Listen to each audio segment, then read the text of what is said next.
What's up, everybody? Plano Trade and Exchange here. Just wanted to go through a collection that I got recently from a guy on social media. He posited that it was a pretty minty collection, untouched, and you hear that all the time, or you see that all the time, and when you get them or when you see the pictures, it's not the reality. But this one, it was. However, there was a catch to it. But I'm gonna go ahead and go through it with you guys because I thought it was pretty cool. So let's just start off with some of the commons and rares. I know, not the craziest stuff, but just really like essentially pack fresh cards that I thought were pretty nostalgic going through. This is a big card to me because they changed the name to After Genocide to After the Struggle, and this is the OG print. I really wouldn't mind getting a copy like that graded and slabbed up, but just going through some of these more iconic cards. These are first edition near mint, and this was just through the common bulk that he sent. I didn't think the common bulk was going to be as near mint as or as minty as the rest of the cards were. Well, there's a caveat to that, obviously, but yeah, I'll go through these really quickly. But yeah, Soggy the Dark Clown. Even this one has a little ding right there. I can never find this near mint. A lot of these cards are difficult to find near mint. Obviously, these are just Dark Crisis first edition cards. This is a cool card in first edition near mint. And obviously, some of these aren't high value cards, but some of them do go for a good amount on TCG Player. So that's why I kind of picked them out from bulk so that I could list them. And a few that I'm considering, I don't know, maybe subbing, such as this Wall Shadow. Yeah, centering is a little off from top to bottom, but aside from that, I don't know. There is one common that I'm going to grade for sure, and I'll get to those. So that's that stack. Let's look at the rest. And it's just that stack and this stack of commons and rares. Don't believe these are as impressive. But yeah, like, this is a cool one to find near mint first ed. All these are, but I could not find. He had a lot of first ed Metal Raiders, but no Magician of Faith first ed. I can never find that in near mint condition or first ed condition. Another After the Genocide, he's got 3. And another Royal Oppression. Pumpkin, really cool card, but you can see it's got a little bit of scuffing right there. This is like a more recent meta card, apparently.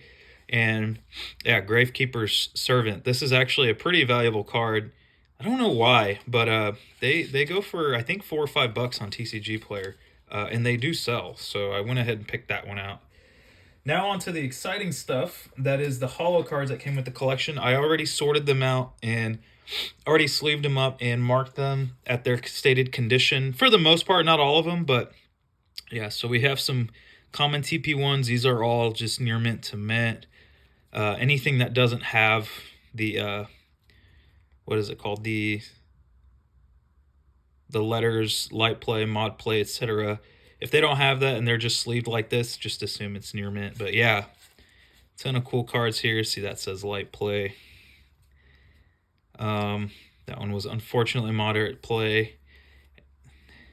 So yeah, it's just really cool to go through a lot of these older cards. A lot of Flame Swordsmans. This is a Reverse Secret Magic Cylinder. You got a couple of minor misprints like that. This is a near mint. This is a minty Ryu Senshi. I wouldn't mind getting a slabbed copy of this, but obviously it's very OC, as all of Legacy of Darkness is. Let's see. There's 2 Black Illusion Ritual in here. Yeah, a lot of the cards that are not stated as light play or less are all near mint or higher. This one actually has a slight... I can't decide if that's... I guess looking at the camera, it looks kind of like damage, but it is the smallest little nick, and it is so sad. And that is the caveat to this collection that I mentioned earlier. So a lot of these cards were sleeved up, and some of them were sleeved up, and some of them were in top loaders. However, the ones that were in top loaders were slipping out of the top loaders and not packaged properly. And so therefore what you get is... One second. Okay. So they were in the top loader, but then some of them were like this at the very top of it, and some of them were slightly sticking out. I can't do it on this, but yeah, I think you get the idea. Some of them were just sticking out, very, very slight, like that. And he put the guy put them in tins, which was nice of him, putting them in the original Yugi Dark Magician tin or the Summon Skull tin, but he didn't package them tightly. And so what happened was, like, you get cards like this that are just getting jostled around in the tin. And so what happens is the tops and the corners get dinged. And so that's kind of the caveat of this whole collection. So it was a minty collection, but minty with an asterisk, as in they were minty when he sent them, or when he sent them. But in transit, because they were packaged so poorly, half of them got damaged and dinged up at the top, and you'll see that in some of these. This is an original sleeved Jump Blue Eyes. This one I was concerned about because it was in a top loader and a rigid or a semi-rigid, and that usually damages them, and it's slightly warped, but not too bad. So pretty cool. I don't own one of those, so I'm pretty excited about having that. And here's some more cards. Again, these are all near mint to mint. And quite a few of these, I got to go back again. See, these are probably ones where their corner is very slightly dinged. Same with this one. Actually, I think I remember this one being a good example. Let me see. Yeah, right there. You see how it curves like that? Yeah, a lot of cards, about a good quarter to a third of them have that issue. I think this Salamandra, I need to mark it. It's actually like that too. Yeah, you see that? So, really unfortunate. And there are some pretty big cards that have that issue. And yeah, I can't mark them as near mint because of that. So, very unfortunate situation. This one too, like this one, well, that's a weird stain. I didn't see that at first when I looked at it. But yeah, this one, see, similar situation there. And on the back, obviously there's this weird mark here, but like you could tell, like this was like a pretty well conditioned card, and because of that, it's now no longer like in minty shape. It's not gradable. So yeah, kind of sad. What did I say? Oh yeah, this one's a misprint because if you look at the back, that is a heavily stamped Premature Burial. All of these right here are for sale, by the way. So if you want to hit me up on Instagram, that is in the link below of this video. You can message me about it. This Horn of Heaven, man, where's the light play at? Yeah, it's dinged at the corner, but I think it's the wavy Metal Raiders version, but it is just got a deeper blue hue to it, and it's just a beautiful card. Too bad it got the ding, though. And too bad it's not First Ed. So, yeah, this one was, again, I got to mark it. It's got the ding right up there. Otherwise, it was just a mint card. I mean, look at this. This was, what, 2005, 2004? It's hard to find cards like this in that shape. This one was a victim to the ding, but here's a wavy Blue Eyes that I am going to sell on Instagram. I sell a lot of the misprint cards on Instagram. I believe this one had issues. No, I don't think this one actually had issues. I think it's just super OC, which is unfortunate, but yeah. So, yeah, and yeah, here's a wavy copy. So yeah, more cards. This one was a victim to the bad packaging, but it is what it is. And then we got one more stack of cards. So yeah, it was a lot of cards. It was a lot more cards than I was expecting, but that's good. I did buy the collection for a pretty penny, and because of the lack of packaging, he is going to offer a partial refund. I didn't ask for anything crazy just because he's not a regular seller. So I went light on him, just asked for like a 10%. He was agreeable to that. So, yeah, what is it? This one was just super dented down the middle. Can't really show it. This is pretty cool. I would say I actually need to mark this. It's closer to light play, I believe. Yeah, all of these are near mint. Here's a wavy arm. Pretty cool. Let's see. Oh, and here's a glossy Gaia the Dragon Champion. It is moderate play. Whoops. Show you all that real quick. I love glossy unlimited. Well, glossy any cards, but it's cool when you find them unlimited, you know. But yeah, he's got a lot of dings and got a lot of love on the back. Let's see. This is a pretty minty Dark Magician. And there's a lot of these foil shift LOB cards. The valuable Book 5 Barrel Dragon. I wish it was the Prismatic Secret misprint, but it's not. These are all super minty. This Harpy's Pet has this weird defect at the top. Right there. I don't know if I should consider it damn. Well, I guess it just looks like a factory defect, unfortunately. So I won't be subbing it, but still a beautiful card. I already have it in a PSA 10. The rest of these are just absolutely like gorgeous condition. They're just in gorgeous condition. Reverse Secret Trihorn. So that's it for the collection that I'm going to sell raw, pretty much. And here's the rest of the collection that I went ahead and just put in top loaders so that semi-rages, because these are going to get subbed. I need to go through them one more time, but for the most part, I think these are going to get subbed. So here's a big one, probably the biggest card in the collection. It's a Summon Skull. It has some minor back issues, but otherwise pretty good shape. So hoping it could pull at least 8 to 9. I don't think it'll get a 10, but still a really sick card to have. I think I already have that as a PSA 9 and a very faded copy at that, but we'll just see how that one does. And then next I have two LOB original print Blue Eyes. This is a 1.5 print. I think this is just the original, an original reprint. So both in minty shape. I think this one's a good candidate for a 10. This one probably a 9, but still acceptable there. Got a PSV Jinzo OG print. I'll just kind of go through them like this. Near Mint Serpent Knight, Mega Cyber Super Mint card. I hope this can get a 10. And I am going to submit some unlimited vintage cards simply because while they're not, some of them aren't first ed, I do think these can pull 10s. Like, that's how mint these cards are. Same with this leg and this leg. This guy might get a 9. I don't think he can squeeze a 10, but maybe. So he's more of a risk.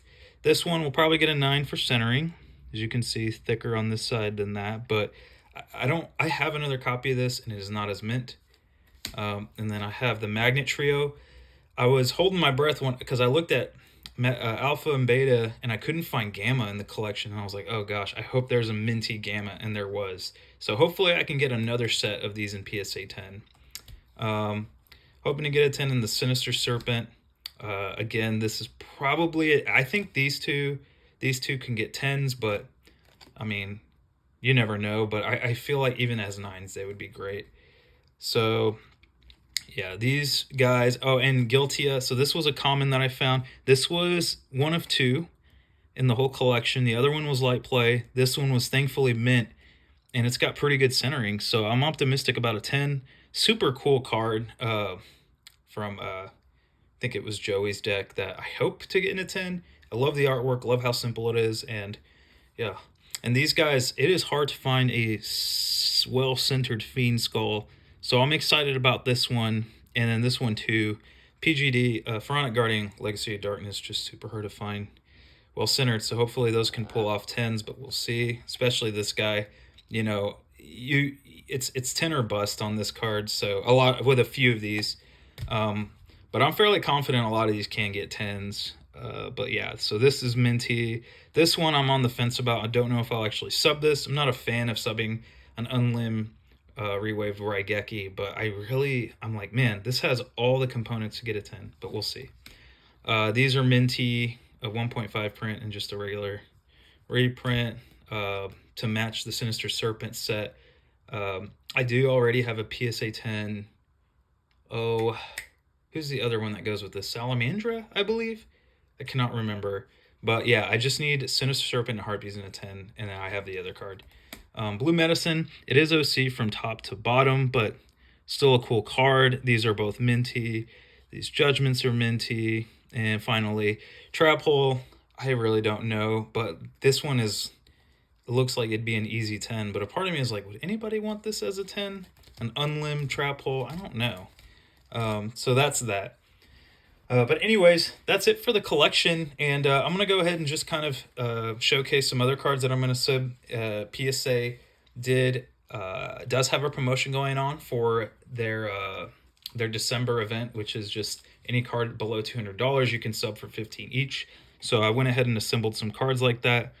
Technically, I don't think this guy works in that value sub, but I'll double check. But here's some other cards I've picked up along the way that I think can get 9s or 10s. This one I'm still on the fence about. It's slightly OC from left to right, but I still think it can pull it off.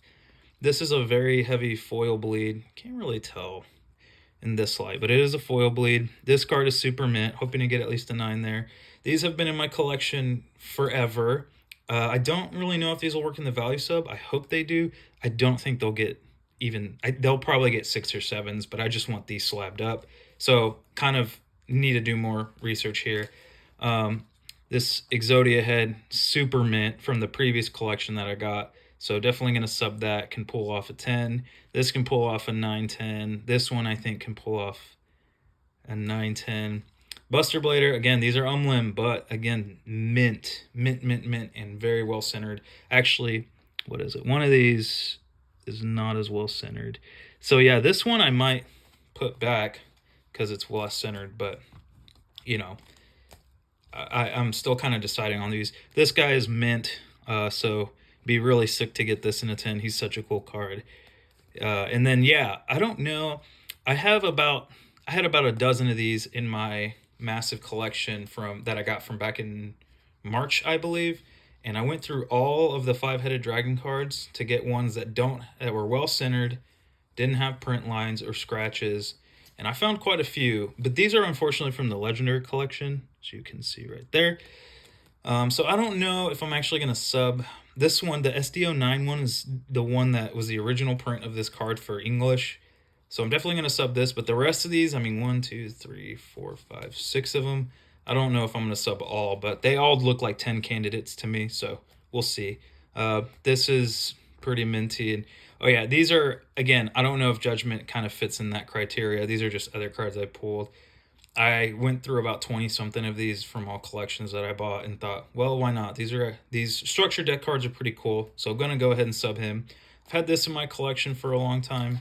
It is a wavy, lower name, just your classic super vintage, cool LOB card. And it's got a really good front, but the back is, pretty questionable, as you can see. So not trying to get a 10 on this. I mean, I think I'd be happy even with a 6 or 7. But it is just like a cool, iconic, I've got it's an iconic card, and it's like right at the edge of the text box, so just super cool. I already have a PSA 9 wavy Dark Magician of this, and just hoping to see if I can get more of those there. But that's it, you guys. So hopefully you liked the video. Be sure to like and leave a comment. Tell me which cards are cool to you. Message me on Instagram, or even leave a comment down below to let me know if there's some cards that you want, and maybe we can work something out. Anyways, that's it, guys. See ya.